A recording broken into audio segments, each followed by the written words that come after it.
नमस्कार, आपका स्वागत है श्री श्याम सुंदर न्यूज में।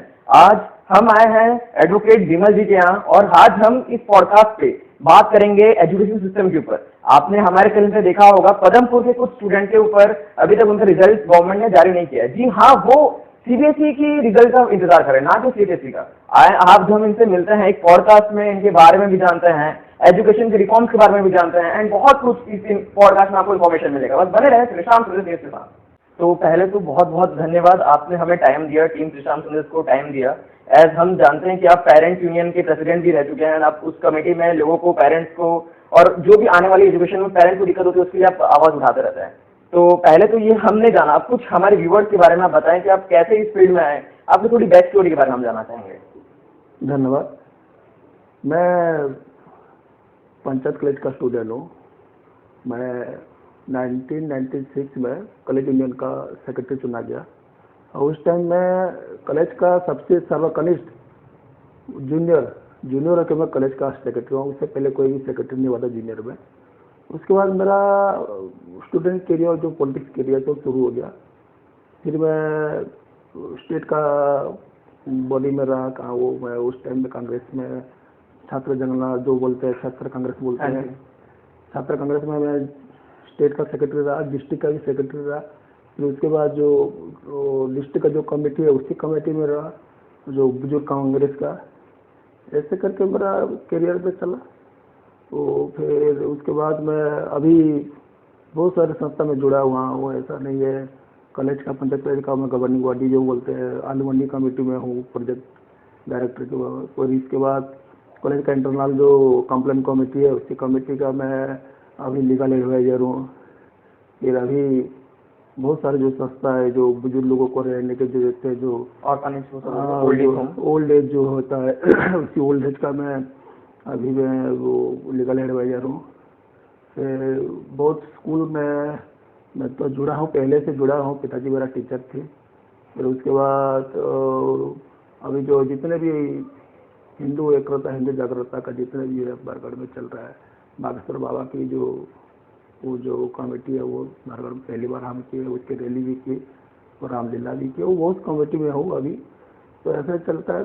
तो मेरा अभी प्रायोरिटी अभी जनसभा में लगा हुआ है। अच्छा। तो पहले तो बहुत किया मैं, अभी जनसभा में मेरा ज़्यादा दिलचस्पी है, उसी में मैं लगा हुआ हूँ। एक्चुअली अभी आपसे मिलने से पहले हमने अपनी टीम से आपके बारे में कुछ इन्फॉर्मेशन निकाला था। उस पर हमें मालूम पड़ा आप पंचायत कॉलेज में जब आप वहाँ पे पढ़ रहे थे तो वहाँ पे स्टूडेंट काउंसिल जो इलेक्शंस होते हैं उसमें आपने सीनियर को हराया था, ऐसा कुछ हमें मालूम पड़ा था। मैं जो 96 में पहली बार, मुझे तो बहुत दिक्कत हो रहा था। तो मैं पहला तो नर्वस था उस टाइम में। तो कॉलेज करियर में जब मैं पता लगाया तो बोले कॉलेज की हिस्ट्री में कोई भी जूनियर कोई सीनियर को नहीं हराया। उस टाइम में रैगिंग भी थोड़ा बहुत चल रहा था। तो लेकिन जनता जनार्दन, हाँ, जनता जनार्दन का जो ताकत होता है ना, और डेमोक्रेसी में भी वही दिखने को मिलता है। बड़े बड़े लोग भी धराशायी हो जाते हैं ना, जनता जिसको चाहते हैं उसमें आगे वही को और कौन कुछ है। तो उस टाइम में पहली बार 80 से ज़्यादा वोट से मैं सीनियर को हराया था। सीनियर भी ऐसा सीनियर नहीं होता, वो भी पहले वाइस प्रेसिडेंट के लिए कंटेस्ट किया था, 4-5 वोटों से हारा हुआ था। वो भी बहुत लोग को पावरफुल थे, वो भी बाबुलू बेहरा बोलते हैं वो उस टाइम मालूम पड़ा था। अच्छा, वो भी बहुत जेंटलमैन, ऐसा नहीं है कोई तुक्का मुक्का खिलाड़ी नहीं था। उस टाइम पे कॉलेज इलेक्शन ऐसा हो रहा था और हमारा गांव में हमारा संगठन था। अच्छा, इतना संगठन मेरा गांव में था, अभी तक भी वो गांव में संगठन है मेरा। आज की तारीख में देखो तो 4 कॉन्स्टिट्यूंसी में मेरा गांव का संगठन कवरेज है। उस टाइम में तो कोई जीपी में ऐसा कॉलेज भी नहीं था, सब पंचायत कॉलेज में डिपेंड कर रहे थे। मैं मेरे लगभग 70 गाँव में घुमाता कॉलेज इलेक्शन में। 70 गाँव आज का 4 कॉन्स्टिट्यूंसी में फैला हुआ है। ऐसा नहीं है बरगढ़ बोल के, बरगढ़, बीजेपुर, भटली तक फैला हुआ है। ओके। तो उस टाइम इतना हम संघर्ष किए थे, वो छात्र संगठन में था। फिर आगे बढ़ के मैं हुआ, आज में 4 साल 5 साल हो गया उड़ीसा विभाग महासंघ का जिला पहले कन्वेनर था, फिर उसके बाद फिर प्रेसिडेंट हुआ अभी। तो ये जिसमें आप अभी जो इलेक्शन आप जीते थे अपने बचपन पे या कॉलेज टाइम पर, तो क्या वो फर्स्ट स्टेप था आपका इस पॉलिटिक्स लाइन में आने का या एडवोकेसी लाइन में? हाँ, वही तो पहले हमारा बुजुर्ग लोग जितने भी थे तो सब कांग्रेस का इन्फ्लुएंस थे उस टाइम के। हाँ जी। तो गांधी जी के इन्फ्लुएंस से हमारा जितने भी लोग थे, जितने भी पॉलिटिक्स के फील्ड में थे, तो कांग्रेस में थोड़ा ज़्यादा झुकाव रहा। और उस टाइम छात्र कांग्रेस का हम मजबूत किए थे हमारा टाइम में, वो तो गुजरा हुआ दिन है। उस टाइम में बहुत कुछ हम किए थे, लोगों के लिए किए थे, रास्ते में उतरे थे। तो वही पहला कदम है। उसके बाद आगे बढ़ के चला, कुछ पीछे नहीं। स्टेट की कमेटी तो मैं गया, डिस्ट्रिक्ट इंचार्ज भी रहा। लास्ट में वो डीसीसी जो है जिला कांग्रेस कमेटी, उसी कमेटी में मुझे भी स्थान मिला। अच्छा। ऐसे आगे आगे बढ़ा, पीछे तो कुछ वो मुड़ के नहीं रखा, ऐसे लोगों के साथ काम करके आगे निकल गया।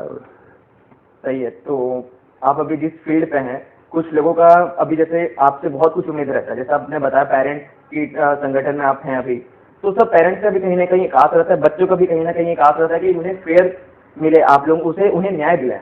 तो जैसे कि अभी एजुकेशन के ऊपर बहुत इश्यूज चल रहे हैं, हमने लास्ट पॉडकास्ट में श्री नितिन दास जी के साथ भी एजुकेशन के ऊपर डिस्कशन किया। अगर आपने वीडियो नहीं देखा है तो जरूर से देख लीजिएगा।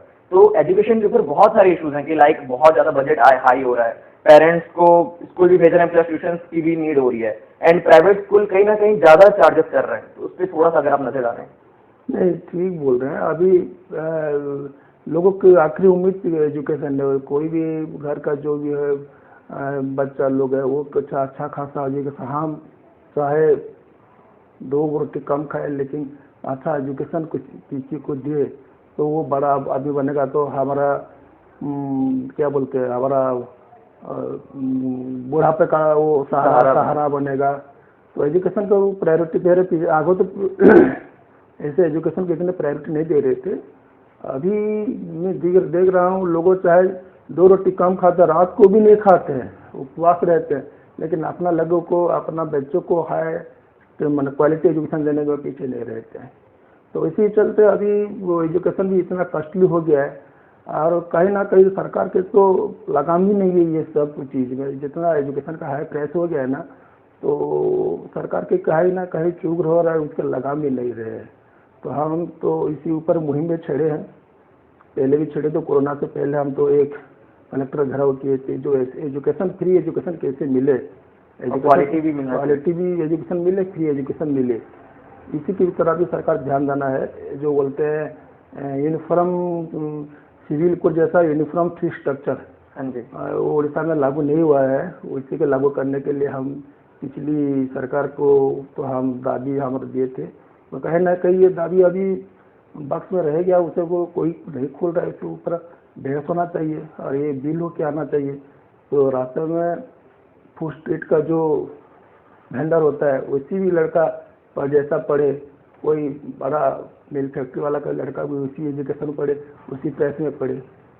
तो ये वाला हम लगे हैं, देखो सरकार कब कर नहीं खुलता उनका। तो हमने अभी जनरल डिस्कशन करा कि एजुकेशन को फ्री करना चाहिए या उसको क्वालिटी में भी देना चाहिए। तो उसमें हम थोड़ा सा अपने लोकल लेवल में आते हैं, स्टेट लेवल में आता है। अभी बहुत टाइम से एजुकेशन पॉलिसी थोड़ी चेंजेस हुई है। गवर्नमेंट सीटीसी को भी प्रमोट कर रहा है, सीबीएसई को भी प्रमोट कर रहा है। उड़ीसा में भी 2 विद्यालय बने हैं, एक आदर्श विद्यालय और एक सेंट्रल स्कूल जो चल ही रहा है। तो इसमें थोड़ा सा बताएं, क्या सही कर रहे हैं ये या कुछ और इसमें इम्प्रूवमेंट करना चाहिए? नहीं, वो जो क्वालिटी एजुकेशन की जो एक पढ़ाव बोलते हैं, उसकी पढ़ाव के चलते वो है भी जो आदर्श विद्यालय वही हुआ है। तो लड़कों को, बच्चों को कैसे हम अच्छा क्वालिटी का एजुकेशन देंगे, उसके चलते वो है भी आदर्श विद्यालय का एक मुहिम चढ़ा हुआ है। ये तो अच्छा पॉलिसी है गवर्नमेंट का। हर अभी तो फिलहाल गवर्नमेंट ने बोले तो फिर लगभग 50 फिर नया आदर्श विद्यालय खोलने के लिए। अभी यहाँ ना वो लैंड का थोड़ा प्रॉब्लम होता है ना, तो जो उसी का सॉल्व हो जाएगा तो लगभग फिर 50 से ज़्यादा भी वो भी खोलने के लिए गवर्नमेंट का प्रपोजल है। पर वो विद्यालयों को कुछ ज्यादा ही दूरी पे, जैसे कि आप भटली के आगे जाएंगे आप, तो आपको तब दिखेगा आदर्श विद्यालय। तो कहीं ना कहीं बहुत बाहर ऐसा है, बरगढ़ में भी ऐसा है। कोई भी अभी जो टाउनशिप एरिया में कोई भी नया प्रोजेक्ट या करने के लिए, अभी तो बरगढ़ का लीजिए, बरगढ़ में जो कोई भी नया चीज़ होगा तो बरगढ़ में तो कोई भी जगह भी नहीं है। अभी तो बरगढ़ से लगभग 5-6 किलोमीटर ज़्यादा से दूर से होगा। अभी बरगढ़ के लिए कोर्ट का एक प्रपोजल है, वो भी लगभग 6-7 किलोमीटर के दूर में होने के लिए प्रपोजल आया। तो टाउनशिप में ऐसे ही कुछ वही नया कोई प्रोजेक्ट खोलने के लिए, बिल्डिंग वगैरह के लिए, इंस्टीट्यूशन के लिए अभी जगह नहीं है। अच्छा, इसके चलते वो भी जितने भी है तो थोड़ा टाउनशिप में थोड़ा बाहर है, वो इसके थोड़ा स्टूडेंट्स को थोड़ा दिक्कत हो रही है। तो उसके लिए कुछ गवर्नमेंट बसेस प्रोवाइड करेगी इसके लिए, या स्टूडेंट को तो आना पड़ेगा? अभी तो आदर्श विद्यालय के लिए गवर्नमेंट का कोई वो नहीं है, लेकिन हम दबाव डाल रहे हैं। हम पिछले साल अतागरा का एक इश्यू ऐसा हुआ था, ओएबी के लिए जो वो हम मुहिम छोड़े थे, तो एक प्रपोजल हम दिए हैं, देखिए गवर्नमेंट के ऊपर दबाव डाल रहे हैं कैसा हो कि थोड़ा ट्रांसपोर्टिंग का भी उसमें उनका ओएबी में प्रबंधन होना चाहिए। अभी तो प्राइवेट के पास लेकिन सब चल रहा है, लेकिन ये पर्याप्त नहीं हो रहा हाँ है, जी। थोड़ा पेरेंट्स को दिक्कत हो रहा है, मैं ये भी मानता हूँ। अच्छा, तो ये तो हो गया स्कूलों के बारे में। थोड़ी एजुकेशन पॉलिसीज के ऊपर थोड़ा आप बताएं कुछ। आप इस पे बहुत टाइम से रिसर्च कर रहे हैं, आप इसमें लगे हुए हैं, और लोगों को कहीं ना कहीं न्याय दिलाने के लिए आपने बताया दावे भी आपने आता बेरा तरफ किया, और भी पेरेंट्स के लिए आपने दावे ओडिशा में किया है। तो थोड़ा आप एजुकेशन सिस्टम के बारे में थोड़ा डिस्कस करें, रिफॉर्म किया पॉलिसीज के बारे में बताएं। पॉलिसी बोले तो पहले तो प्री इंडिपेंडेंट में जाएंगे तो एजुकेशन के लिए तो मरले मिंटो का जो रिफॉर्म होता है ना, मरले मिंटो हम जो इतिहास में पढ़े, हिस्ट्री में पढ़े हैं, उसी चलते पहले शुरू हुआ वो पाठ्यक्रम का खसरा बोलते हैं, स्ट्रक्चर बोलते हैं, वो हाँ जी।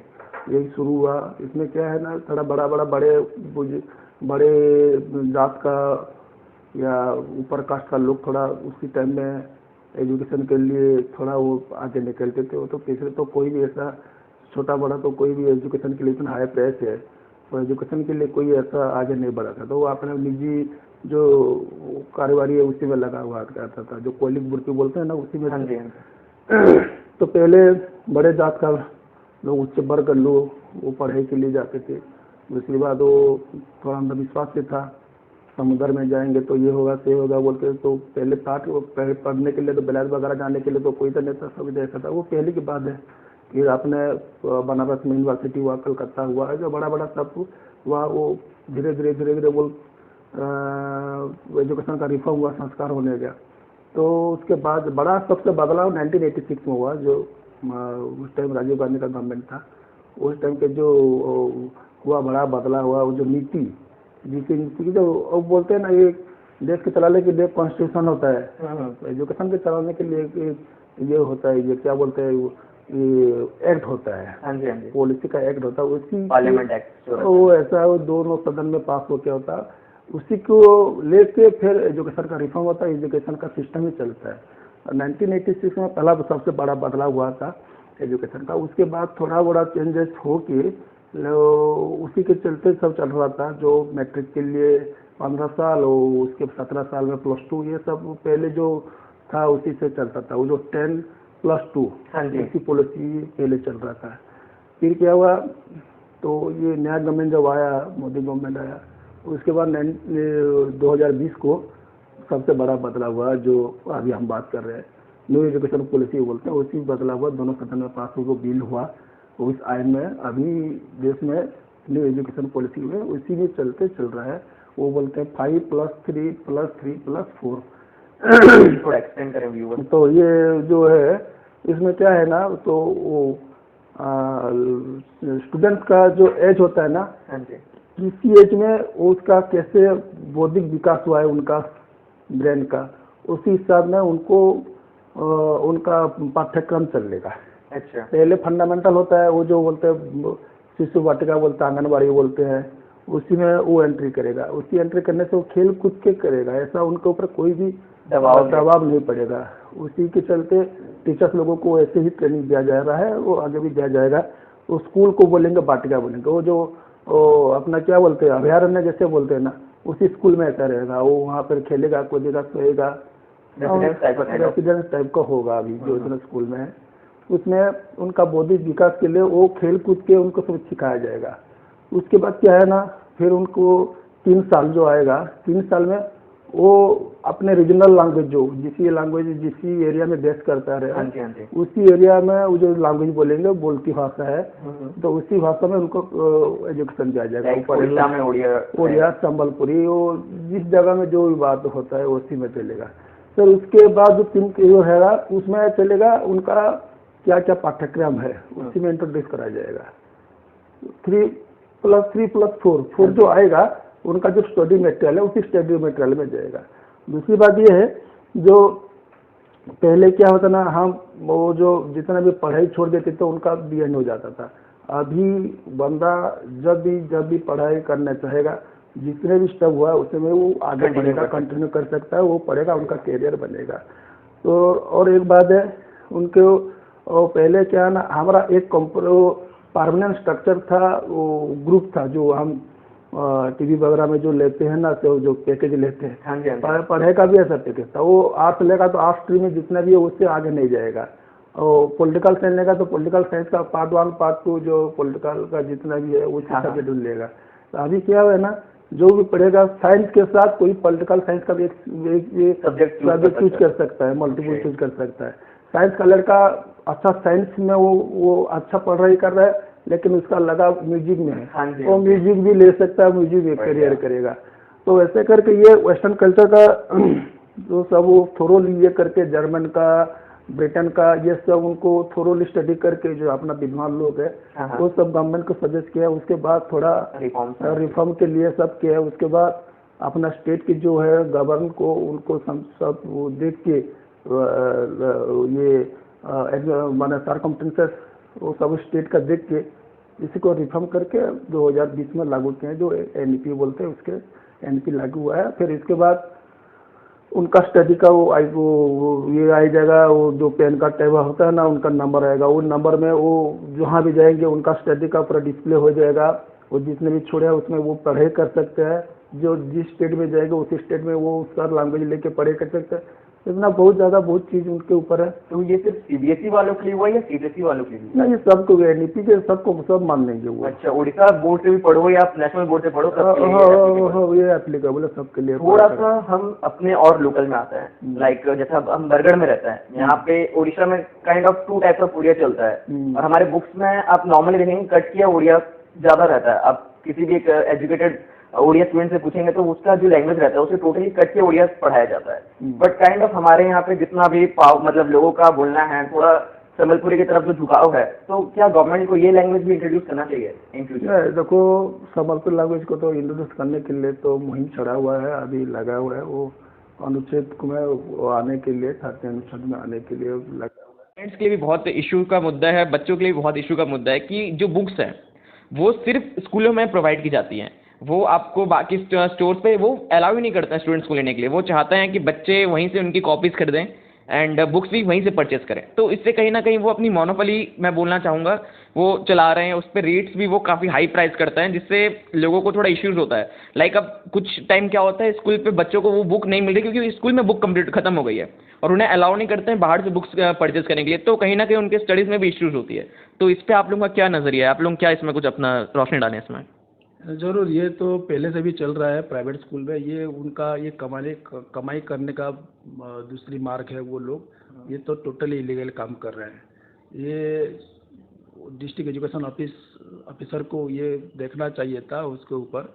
ये बाद में स्टेट फोरम में भी मैं उठा चुका हूँ, नेशनल ह्यूमन राइट कमीशन का पिछले महीने हुआ था भुवनेश्वर में कॉन्फ्रेंस, मैं भी ये चीज़ में उठाया था। जो बुक्स मार्केट में मिलेगा, जिस बुक को आप जेरॉक्स कर एक भाई किताब का दाम 60 रुपया हो, तो उनको आप उस किताब को आप जेरॉक्स करोगे तो 10 रुपया होगा, लेकिन इस किताब को 60 से 70 रुपया में उसी से स्कूल के सेंटर में जो एजेंसी को लोग चूज करते हैं, उसी एजेंसी से लेने के लिए वो बाध्य करते हैं कंप्यूटर। तो कहीं ना कहीं ये तो पूरा लूट रहे हैं, ये डकैत जैसे लूट रहे हैं, उसके ऊपर किसी का लगाम भी नहीं है। तो उसके ऊपर उनको पीसी वो ले लेते हैं, लोग जगजहरी पीसी लेते हैं। तो कई पेरेंट्स भी उसी ऊपर आवाज़ नहीं उठाते हैं। एक कॉपी जो बाहर मार्केट में मिलेगा तो 20 रुपया में, उस कॉपी को, सेम कॉपी को आप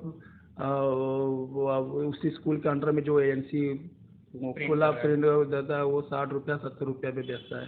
तो एक लड़का का, एक स्टूडेंट का क्लास का जो जितना भी metal, copy metal, books metal होता है, लगभग 3,500-4 हज़ार पड़ जाता है। कहीं ना कहीं तो लूट का एक माध्यम है, वो तो पूरा लूट का शिकार हो रहा है। उसी मैटर, उसी बुक बाहर मार्केट में आप 2,000 से भी हम पा सकते हो। सही बात है। तो ज़रूर ये खुला वो लोगों का दादागिरी है, खुला वो लूट कर रहे हैं, और जिसके ऊपर उड़ीसा का सरकार भी नहीं देख रहा है, जिला शिक्षा अधिकारी नहीं देख रहे, जिला का जिलापाल भी इसी ऊपर में जान के भी चुप पड़ रहे हैं। मैं तो इसी ऊपर में एक बाइट भी एक प्रेस वालों को लग दिया था, मैं स्कूल को लिख के भी दिया था। अच्छा, जो ये प्राइवेट स्कूल को मैं लिख के भी दिया था। तो ये तुरंत आप बंद करो, नहीं तो हम उसके ऊपर तुरंत हम एक्शन में लेंगे बोल के। तो कोई रिजल्ट आया था इसका? कुछ रिजल्ट नहीं आया था, लेकिन वो पेरेंट्स लोग भी, ये लोग भी साइलेंट रह रहे हैं। तो उसे दुखद बात क्या है, वो कैलेंडर खुद वो तो लुटे हो रहे हैं, वो लूट का शिकार हो रहे हैं, फिर भी आवाज़ नहीं उठा रहे हैं। डेमोक्रेसी में आवाज़ नहीं उठाओगे तो उसके ऊपर हम कैसे एक्शन ले सकते हैं। तो डीओ भी इसी ऊपर भी खामोश रह रहे हैं। तो ये बहुत दुर्भाग्यपूर्ण बात है। ये तो हर हर साल में और हर एकेडमिक सेशन में ये चलता है। कोई ना कोई उनका बोझ है ना, उनको कोई एनसी में उनको टैकअप रहता है, उसी ऊपर में वो लोग उनका कासादी करते हैं। ये बुक्स में नहीं है, आप वो ड्रेस मटेरियल में भी या हर चीज़ में भी उनका एक सिस्टम रहता है, उसी में चलता है, उनको पीछे कारोबार होता है। अच्छा, तो ओके, हमको जैसे मालूम पड़ा कि बुक्स को लेके कहीं ना कहीं मोनोपोली चला रही है, आपने ही बोला, आपने भी आवाज़ उठाया था। तो इस पे आगे भी और कुछ किया जा सकता है या अभी के लिए अभी ये शांत है, बंद है ये? नहीं नहीं, इसके ऊपर हम स्ट्रांग एक्शन लेने के लिए है। अभी अगले सेशन जब शुरू हो रहा है, हम उनको कैफियत मांगेंगे। तो आप वो जो निर्दिष्ट एजेंसी से आप बुक ले, किस आधार में आप उनको स्कूल के प्रेमिसेस में बैठाने के लिए उनको आप जगह दे रहे हैं। अच्छा। उनको स्कूल के प्रेमिसेस में बैठाने के लिए जगह दे रहे हैं, और वो प्रिंट रेट में ही वो पैसा ले रहे हैं। तो हम आरटीआई में भी मांगेंगे डीओ को, जो ये आधार में आप उनको अलाउ कर रहे हैं और वो आप इसी ऊपर आप मौन रह रहे हैं, शांत रह रहे हैं, तो हमको संतुष्ट उत्तर मिलेगा, ठीक है। नहीं तो हम जरूर इसके ऊपर हम आगे बढ़ेंगे, आगे कार्रवाई के लिए हम पूरा खड़े रहेंगे हम। तो अभी थोड़ा सा हमने आदर्श विद्यालयों के बारे में देखा, ये सब मुद्दों पे देखा, तो कुछ उड़ीसा के एजुकेशन सिस्टम के ऊपर आप कुछ कहना चाहेंगे, कैसे वो डेवलप हो रहा है या कहीं डेवलप नहीं हो रहा है? उड़ीसा एजुकेशन बोलेंगे तो डेवलप रुका हुआ है, डेवलप नहीं हो रहा है। आप देखो, सारा भारत में जीडीपी का 4 से अभी 6% हो गया है जीडीपी एजुकेशन में लिए इन्वेस्ट करने के लिए। तो ये अच्छी बात है, लेकिन उड़ीसा कहीं ना कहीं दूसरे राज्यों की तुलना से बहुत पीछे है। आप साउथ में जाओ या वेस्टर्न साइड जाओ, एजुकेशन का लिटरेसी 80 से ऊपर ज़्यादा है। उड़ीसा का अभी 77 में ही रुका हुआ है। ये एक चिंता की बात है।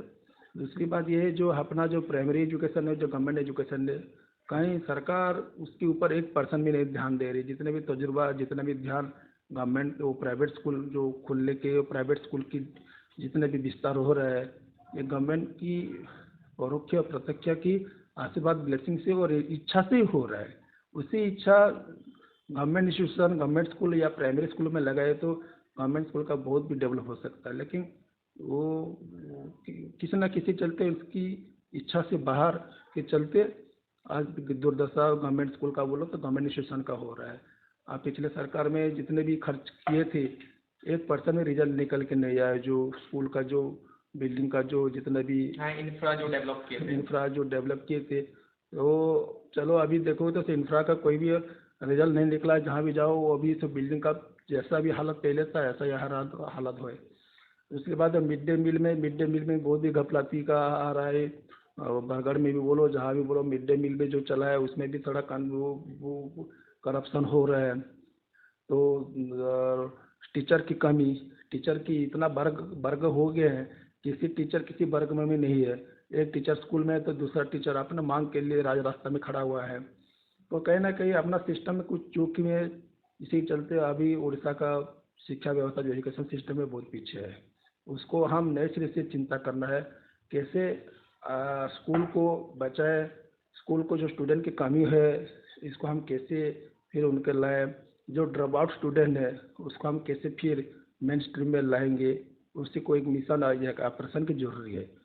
तो वो ईमानदारी से करना है, वो करने से कुछ असंभव नहीं है। फिर अपना जो एजुकेशन सिस्टम है, फिर अब जो दूसरे राज्य के हिसाब से हम उनको कम्पलीटर हो सकते हैं। तो जैसे कि हमने पहले डिस्कशन किया था आपके साथ, आप बहुत सारे संघ में हैं, पेरेंट्स के यूनियन में भी हैं आप, तो उस हिसाब से आप लोग इस पे कुछ दावी दे रहे हैं या गवर्नमेंट पे थोड़ा प्रेशराइज कर रहे हैं कि स्कूल को या बच्चों के लिए कुछ डेवलपमेंट करा जाए? इस पे क्या कहना चाहेंगे आप? ना, अपना दावी तो हम तो सरकार को हर चीज़ में, अच्छे चीज़ में उनका साथ है, और जो चीज़ बुरा होता है, जो हैम्पर होता है स्टूडेंट की और पेरेंट्स की, उनके हम खिलाफ खड़े हुए हैं। तो आज की नहीं, हमारा पॉलिसी तो पहले से ही है। हम गवर्नमेंट को आईना भी दिखाते हैं, गवर्नमेंट के साथ भी खड़े होते हैं। तो जरूर आप तो स्कूल को बचाने के लिए, गवर्नमेंट इंस्टीट्यूशन को बचाने के लिए हम बहुत सजेशन दिए हैं।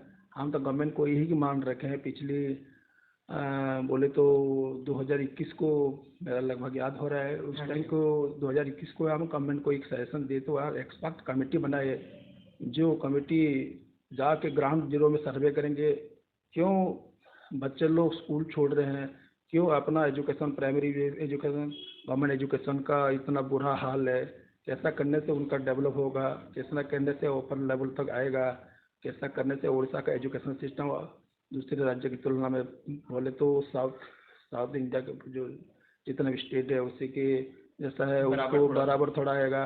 वो कैसे कौन सा चीज़ अडप्ट करते हैं उसको थोड़ा हमको भी थोड़ा देखना चाहिए, देखना है, सीखना चाहिए। तो ये है, लेकिन क्या गवर्नमेंट का अभी बुरा लगेगा बात करने से, वो हेल्थ और एजुकेशन में जो अभी गवर्नमेंट को कंट्रोल कर रहे हैं सब, जितने भी प्राइवेट वाले हैं ना जो है वो बिजनेस, वो अपने हेल्थ और एजुकेशन में अपने ये कर रहे हैं, तो उसी के गवर्नमेंट को कंट्रोल कर रहे हैं, उसी के चलते चल रहे हैं वो लोग। तो गवर्नमेंट को इसी भी थोड़ा देखना है, उसी भी तरफ बच के अपना जिम्मेदारी जो ईमानदारी से निभाना है। अच्छा, तो कहीं ना कहीं आप ये बोल सकते हैं प्राइवेट इंस्टीट्यूशन जब से आए हैं, कहीं ना कहीं गवर्नमेंट ने भी अपने गवर्नमेंट स्कूलों पे ध्यान देना कम कर दिया। जैसे कि अभी आप देखेंगे जो आज हर पॉलिटिशियन के, जैसे अब लास्ट पॉडकास्ट हमारे निपन दास जी के साथ हुआ था, उन्होंने भी ये सेम चीज़ कहा था कि एक पॉलिटिशियन का बच्चा भी आज की तारीख में प्राइवेट स्कूल में पढ़ रहा है। तो कहीं ना कहीं गवर्नमेंट का कमी दिखाई दे रहा है। आप क्या कहना चाहेंगे इसमें? डेमोक्रेसी में हर चीज़ में, अब टेक्निकल की बात बोल रहा हूँ, डेमोक्रेसी में हर चीज़ में by the government of the government for the government है, by the people of the people for the people है। लेकिन अभी जितने भी इंस्टीट्यूशन चलाना है, आप भी जो ये कर रहे हैं, जो या प्रोफेशन में है, आपको कहीं ना कहीं गवर्नमेंट से एक स्वीकृति पत्र लाना पड़ता है, आपका रिपोर्टर का या कोई समाचार में ऑथेंटिकेशन। तो गवर्नमेंट का हर चीज़ में लगा भैया, जब से डेमोक्रेसी ये गवर्नमेंट रिपब्लिक ऑफ इंडिया हुआ है, हर चीज़ में गवर्नमेंट की नज़र से सब हो रहा है। आप कोई भी फिल्म रिलीज करोगे तो गवर्नमेंट देखेगा पहले, उनका जो कमेटी है, बोर्ड, जो सेंसर बोर्ड है, वो पहले देखेगा, वो मार्केट में आएगा कि नहीं आएगा वो डिसाइड करेगा। तो जो भी जितने भी आपका डेवलप हुआ है आज की तारीख में, जितना भी आप भी देख रहे हैं, हम भी देख रहे हैं, startup of private institution, private sector और गवर्नमेंट सेक्टर, ये गवर्नमेंट की खुद की ब्लेसिंग में है ना। हाँ जी, हाँ जी। पूरा है गवर्नमेंट का फुल, उनको कोऑपरेट है, उनको ब्लेसिंग दे रहा है, उनको हर चीज़ में छूट दे रहा है, स्कूल खुलने की छूट, सर्टिफिकेट देने की छूट, COR देने की छूट, फेयर सर्टिफिकेट देने की छूट, सेफ्टी सिक्योरिटी सर्टिफिकेट देने की छूट। कोई भी एक स्कूल दूसरे स्कूल में जाके एग्ज़ाम देगा, उसके लिए एडमिट कार्ड करने के लिए छूट। ये सब तो गवर्नमेंट की ही ब्लेसिंग में हो रहा है, उनकी जानब भी ये सब चीज़ हो रहा है। अच्छा, तो कोई भी चीज़ अंदर जाके ईमानदारी से नहीं देख रहा है, वो पाने के लिए हकदार है या नहीं, ये एप्लीकेबल एलिजिबल है कि नहीं, ये सब नहीं देख रहे हैं। आंख बंद करके वो बांट रहा है जितना भी सर्टिफिकेट है। तो ऐसा ब्लेसिंग होगा तो जरूर प्राइवेट सेक्टर तो ऊपर जाएगा, और उसमें जहाँ रिजल्ट आएगा तो आप देख रहे हो पदमपुर का इशू क्या है। बरगढ़ का एक स्कूल जो है वो तो अपना खुद का एलिजिबल नहीं है, खुद एलिजिबल नहीं है, उनका 9 standard 10 standard school class open करने के लिए उनके पास कोई एफिलिएशन सर्टिफिकेट नहीं है। ये दूसरे स्कूल की सर्टिफिकेट एडमिट कार्ड इशू करके वो बच्चा लोग वहाँ जाकर एग्ज़ाम दे रहे हैं। आज जो होगा भोगेंगे तो लोग, वो तो नहीं भोगेगा, वो तो व्यापारी है, वो दुकान बंद करके दूसरा दुकान चला जाएगा जब खुलेगा, लेकिन सफर तो हम लोग है रहना। सही है। तो इसके भी हमको ध्यान देना है, तो सरकार को भी इसी ऊपर कड़ी कदम उठानी चाहिए। हम तो मुहिम छोड़े हैं, अब स्कूल रीओपन हो जाएगा तो हम इसी मुहिम में लगे हैं, जितने भी फर्जी स्कूल है, और सरकार अपनी ड्यूटी कर्तव्य कैसे निभा रहा है प्राइवेट स्कूल के ऊपर और गवर्नमेंट स्कूल के ऊपर, उसके हम तीखी नज़र दे रहे हैं। वो अपना ड्यूटी डिस्चार्ज ईमानदारी से नहीं करेगा तो हम ये रास्ता रोक करेंगे और उनको कैफियत मांगेंगे। हम बोल रहे हैं जो ड्यूटी है वो ड्यूटी ईमानदारी से करो। कोई भी स्कूल एलिजिबल नहीं है तो उसको एलिजिबिलिटी सर्टिफिकेट क्यों दे रहे हो? ये तो सब करप्शन की बात है ना। सब उन लोग उनके फेवर में जा रहे हैं तो कुछ उनको भी फेवर हो रहा है ना। तो ये तो सब लोग जानते हैं, और उनको फेवर देने के लिए सरकार भी फेवर में ले रहा है, उसके लिए वो लोग फेवर दे रहे हैं। राजा लेगा तो उनका मंत्री भी तो वो काम करेगा। हाँ, राजा के तो आशीर्वाद है बोल के तो मंत्री वो काम करेगा। सही बात। तो ये चल रहा है, ये बरगढ़ की पिक्चर नहीं है, ये उड़ीसा का ही पिक्चर है। इसलिए आप देखो दिल्ली में गवर्नमेंट स्कूल का जितना बोलबाला है उनका पब्लिक स्कूल से ऊपर स्टैंडर्ड में है अपना गवर्नमेंट स्कूल है। हमको एक बार इनवाइट हुआ था वहाँ का जो गवर्नमेंट था केजरीवाल ने, हाँ। तो कोविड के चलते हम नहीं जा सके, हमको स्पेशल इनवाइट किए थे उड़ीसा विभाग महासंघ के 6 मेंबर को किए थे, उसी 6 मेंबर में भी था जाने के लिए, लेकिन कोरोना के चलते हमको पोस्टपोन करना पड़ा। वो हमको बुलाए थे, हमका स्टेट गेस्ट, हाँ दिल्ली बुलाए थे। अच्छा। स्टेट गेस्ट के हिसाब से वो हमको घुमा के उनको दिखाना है कैसे वो लोग सरकार वो प्राइमरी एजुकेशन को हम कैसे ऊपर लाए, वो कौन सा मंत्र में ले, वो कौन सा फंडा, ये सब हमको देखना है। फिर हम आके फिर सरकार को उसके बारे में जानकारी देना था। तो कोविड के चलते नहीं हुआ। दिल्ली तो उस टाइम कोविड में थोड़ा ज़्यादा केसेस था उस पहले। तो आपने जैसे अब पदमपुर की हमने बात स्टार्ट करी थी, तो लेट्स कंटिन्यू अबाउट पदमपुर। आपने देखा होगा श्री श्याम सुंदर न्यूज़ में पदमपुर के रिलेटेड बहुत सारी वीडियोस अपलोडेड है, बहुत सारी न्यूज़ अपलोडेड हैं, जिसमें इनकी भी एक इंटरव्यू अपलोडेड है, जिसमें इन्होंने सरकार से मांग किया था कि जल्द से जल्द बच्चों का रिजल्ट बाहर आए। तो आफ्टर ऑल दिस 885 स्टूडेंट का रिजल्ट स्टिल पेंडिंग है। तो इसके लिए कुछ बच्चों ने राष्ट्रपति को चिट्ठी भी डाली थी, उसका न्यूज़ भी चैनल में अपलोडेड है, मस्ट वॉच। एंड इसके ऊपर आज हम डिटेल डिस्कशन करते हैं। तो सर इस पे आप क्या कहना चाहेंगे? पदमपुर में बहुत सारे बच्चों का रिजल्ट अभी तक पेंडिंग है। पहली बात तो हम जानते हैं ये रिजल्ट सीबीएसई के द्वारा नहीं दिया गया, and CBSE is a central board of education. So CBSE all over India में एक साथ एक दिन में रिजल्ट निकालती है। ऐसा हमने पहले कभी देखा नहीं कि सीबीएसई रिजल्ट को डिले कर रही है, किसी एरिया में अलग कुछ बच्चों के लिए नहीं आ रहा है। सीबीएसई का रिजल्ट सबके लिए एक ही टाइम में एक समय में आता है, पर पहली बार हमारे ओडिशा बरगढ़ डिस्ट्रिक्ट के पदमपुर में देखा गया कि कुछ स्टूडेंट्स का रिजल्ट नहीं आया है। तो इस पर आप क्या कहना चाहेंगे? ऐसा कारण क्या है, ये क्यों नहीं, सीबीएसई ने क्यों नहीं दिया? जरूर, ये तो रेयरेस्ट केस था और इंडिया में जो एक सब डिवीजन का 6 स्कूल का लगभग 1100 से ज़्यादा स्टूडेंट का रिजल्ट विथल करके रख दिए थे। फिर जब हम थोड़ा हलचल हुए, थोड़ा प्रशासन की द्वारस्थ हुए, फिर 300 स्टूडेंट का रिजल्ट निकाले। तो उसकी वो भी किस आधार में, पहले तो अनफेयर मीन्स बोल के तो डिक्लेयर कर दिए थे, वेबसाइट में भी डिक्लेयर वो डिस्प्ले हो गया था। तो पदमपुर का जो 6 स्कूल है, 4 ओएबी और जो प्राइवेट स्कूल है, तो फिर 300 स्टूडेंट का किस आधार में रिजल्ट निकाले वही भी हमारी जानकारी से बाहर है। लेकिन बात ये है, ये टोटल टू टोटल कंस्पेरेसी है, स्टूडेंट लोगों का कुछ भी गलती नहीं है। ये ओएबी क्या बोलते हैं, सीबीएसई ने कंडक्ट किए थे, वो एग्जाम्स कंडक्ट किए थे, वो भी सेंटर चूज किए थे, उनका मिशनरी लगे थे, उनका इन्विजिलेटर, उनका सुपरिटेंडेंट, उनका एग्जामिनर, वो सब उनका ही मशीनरी था। ऑन टोटल उनका टीम था, ऑन टोटल उनका टीम ही करते हैं, वो सब ऑटोनमस बॉडी है, वो स्टेट की गवर्नमेंट की बाहर की चीज़ है। स्टेट गवर्नमेंट कुछ भी नहीं कर सकते उधर, वो स्टेट गवर्नमेंट उनको सब चीज़ प्रोवाइड करेंगे। वो उनका एक कैंप लगता है, जो जितने दिन तक एग्जाम चलता है उसी का डिस्ट्रिक्ट एजुकेशन ऑफिस में उनका एक कैंप रहता है, उसी कैंप में रह के सब ऑपरेटिंग करते हैं। लेकिन बात ये है, जो टोटल सब पेपर को अनफेयर मीन्स बोल के जो रिजल्ट उलझल कर दिए, पहले दिन से वो क्या कर रहे थे? सही बात है, स्टार्टिंग से वो मॉनिटर करना है। वो बच्चों के बाद में आएगा, वो अभी कंसिडर की चीज़ नहीं है। हाँ जी। तो पहले सेंटर जो चूज करते हैं, सेंटर चूज किस आधार में किए थे, आपका आधार क्या बोलता है और आधार से आप सेंटर चूज किए कि नहीं किए।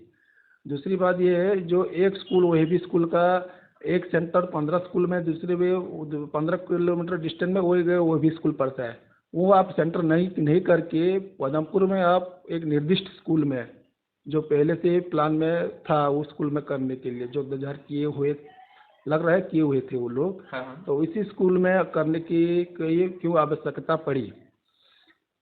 और अभी बात ये, पदमपुर सब डिवीजन में सब अनफेयर में मीन्स में हो वहाँ पर थे, और सारा भारत में या बरगढ़ में कोई भी ब्लॉक में कोई भी स्कूल में नहीं हुआ था। जो आप पदमपुर का एक टारगेट करके एक ही स्कूल का एक ही सब डिवीजन का 6 स्कूल को आप अनफेयर मीन्स में आप ये उनके रिजल्ट उधल कर दिए। आप बोल रहे हैं टोटल पेपर समान, तो इतना बड़ा एग्जाम हॉल में वो एक सब्जेक्ट का एक रूम में नहीं दे रहे, दूसरे रूम भी दे रहे हैं, तीसरे रूम भी दे रहे हैं, वो तो सब्जेक्ट हर रूम में भी वो एग्जाम दे रहे हैं। तो हर लड़का का आगे से पीछे का रिजल्ट समान है, दूसरे रूम का आगे का पीछे का रिजल्ट समान है। तो ये कैसे संभव है? सही बात है। संभव असंभव की एक रियलिटी होता है, एक प्रैक्टिकली बात होता है हर चीज़ में। एक बंदा जो जगह में कैसे हो सकता है, जैसा हम पिक्चर में देखे हैं ये है, एक बंदा जो जगह में रहना जैसा जैसा संभव है वही बात ही ऐसा ही संभव है, नहीं तो उससे संभव नहीं है। तो कहीं ना कहीं ये पॉलिटिकल मुद्दा नहीं दिख रहा है कि एक पॉलिटिकल इश्यूज इसमें हम ला सकते हैं क्या? आप क्या नज़र है इसमें आपका? पॉलिटिकल इशू बोले तो ये पदमपुर लोगों की अपने अपने बातचीत कर रहे हैं, ये कोई कंस्पिरेसी है, ये पॉलिटिकल इशू है, हमारा एरिया को टारगेट किया है, हमारा स्कूल को टारगेट किया है, वो लोग बोल रहे हैं थोड़ा पॉलिटिकल इशू बोलते हैं। लेकिन मैं बिना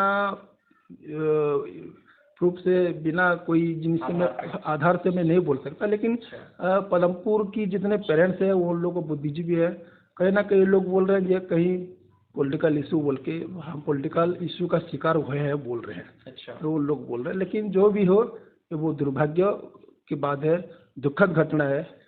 छोटा छोटा बच्चे लोगों का रिजल्ट विधल हुआ है।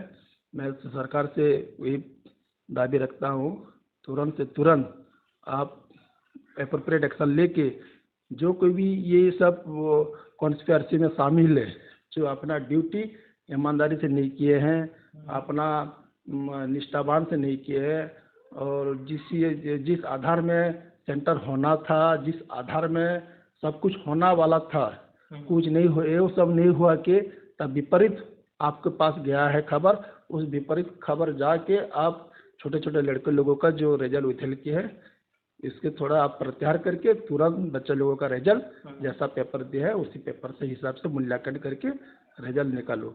और एक बात है जो बोल रहे हैं सीसीटीवी फुल और मैनुअल में हर सेंटर में सीसीटीवी का टोटल होना चाहिए। हाँ जी। टोटल होना सीसीटीवी का जो ऑपरेटिंग है पूरा 100% होना है, लेकिन ये सेंटर में कोई भी सेंटर में सीसीटीवी का फुल पेज का ऑपरेटिंग का सिस्टम व्यवस्था नहीं था। हाँ। और वो उनको आंखों में नहीं आया क्या वो चीज़? सही बात है। तो कहीं ना कहीं वो लोग अपने गलती को छुपाने के लिए बच्चे लोगों का सहारा किया है, बच्चे लोगों का भविष्य का मदद किया है। तो अभी कुछ टाइम पहले हमारे उड़ीसा के एमपी श्री प्रदीप पुरोहित जी का एक बयान आया था कि उन्होंने कहा कि टीचर्स और वो स्कूल जो हैं वो एक अनफेयर मीन्स में कर रहे थे, इसलिए कई टीचर्स को सस्पेंड भी किया गया और कईयों पे एक्शन भी लिया जा रहा है। तो क्या सरकार अपनी तरफ से तैयारी कर रही है? क्या सरकार लगी हुई है रिजल्ट लाने में, या सरकार फेयरिटी को प्रमोट कर रही है? इस पर आप क्या कहना चाहेंगे इसमें? सरकार अभी तक तो जो कुछ भी मैं दिखा सुना हूँ, सरकार तो जितना भी सीरियस होना चाहिए उतना भी सीरियस नहीं हो रहा है। वो तो स्पोक्स पर्सन की जैसी बात बोल रहे हैं, सीबीएसई का स्पोक्स पर्सन की जैसी बात कर रहे हैं ऑनरेबल एमपी ने। दूसरी बात ये है जो अपना एजुकेशन मिनिस्टर अपना बगल में हम पाए हैं, एक उड़ीसा की सौभाग्य, ये तो उड़ीसा की सौभाग्य है, अपना बगल में केंद्र की हम एजुकेशन मिनिस्टर पाए हैं।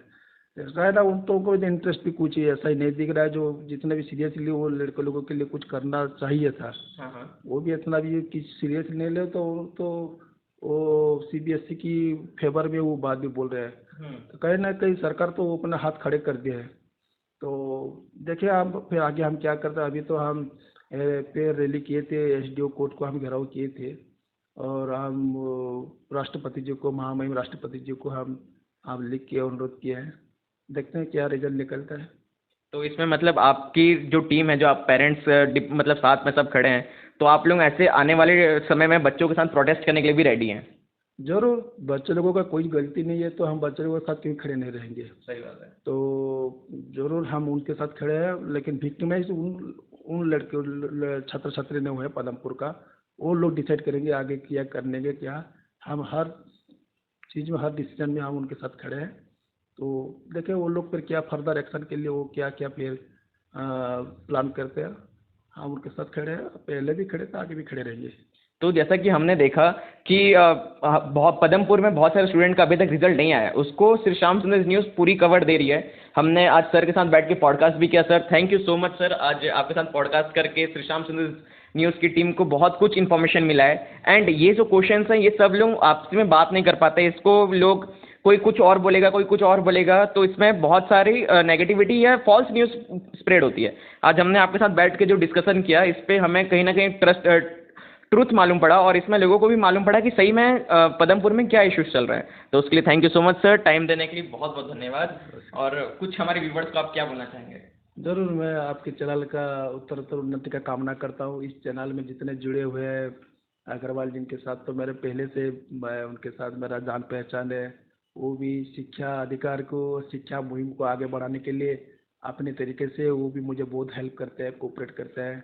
आगे वो भी हमको एक कमिटमेंट किए हैं, उनकी जो मंच है उसी मंच में हम एक NEP और राइट टू एजुकेशन ऊपर में एक कार्यक्रम करने के बोलेंगे। जरूर बारिश हो जाएगा फिर स्कूल खुलेगा तो थोड़ा जब स्कूल का एकेडमिक सेशन शुरू हो जाए तो ज़रूर हम करेंगे। और आपके चैनल की उत्तरोत्तर उन्नति और आपका चैनल का जो न्यूज़ जो होता है ना वो पूरा न्यूट्रल होता है, निरपेक्ष होता है। वो जानने के सुनने के लिए बहुत हम आगे रहते हैं। और फॉलोअर को भी बोलूँगा ज़्यादा से ज़्यादा फॉलो करें, आपका सब्सक्राइब करें। धन्यवाद। Thank you so much, thank you. जय मां समलेई, धन्यवाद।